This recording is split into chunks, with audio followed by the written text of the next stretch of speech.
Totally, Piers. Thank you for having me. So I think that there are three things that we need to just agree that all the data supports and affirms in South Africa. And this comes from independent regulatory bodies, from independent researchers from around the world in South Africa. The first one is that the vast majority of white South Africans live a better quality of life now than the vast majority of black South Africans currently living will ever be able to live and could dream of living. So that's point one. Point two, crime patterns are absolutely clear across this country. The richer and whiter you are, and usually based on what I've just said, the whiter you are, the richer you are. That's an undeniable correlation based on historical rigging of our economic system during and before apartheid.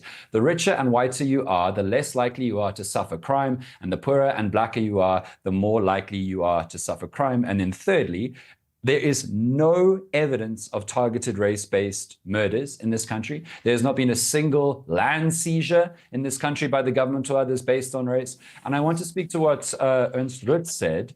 It's crucial to point out this, that he talks about the particular brutality, allegedly, of farm murders without countenancing the fact that the vast majority of murders in this country affecting all kinds of people are particularly brutal and awful and garish. It's not unique to farm murders. It happens all the time in all communities. It is ghastly and awful. It's not a specific plight of the farmer. And Ernst claims that you need to count like the number of farm murders in line with the proportion of how many people there are. Actually, if you look at the data, farmers, whiter farmers, suffer less crime than black farmers and farmers of color because they are better protected by their wealth, which is often a corollary with their race. It actually turns out that when you count the beans, white farmers are absolutely not being disproportionately sufferers of crime. What really happens, Piers, in farming communities around the country is that in a farming community, there are many poor people for whom the only place that they can gain work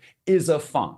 And the only source of wealth in that area is the farm. And so crime out of necessity to try and steal something to gain wealth, while very regrettable, it makes sense that it happens. It makes sense that it targets the source of wealth, the source of income, and the source of value. That happens all across the country. And there were crime stats that came out, if I can just finish, Piers, because crime stats came out 3 days ago that are super relevant to this. And thank you for the crime stats that you spoke about earlier.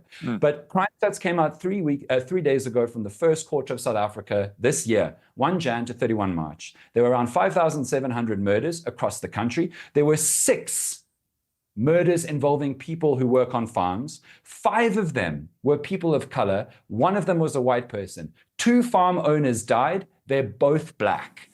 3 of the farm laborers who died were black, and the 1 white person was a farm dweller. So we are not here to allow the spin of data to make it sound like it is worse to be a white farmer than any other group in this country, because it is simply not true.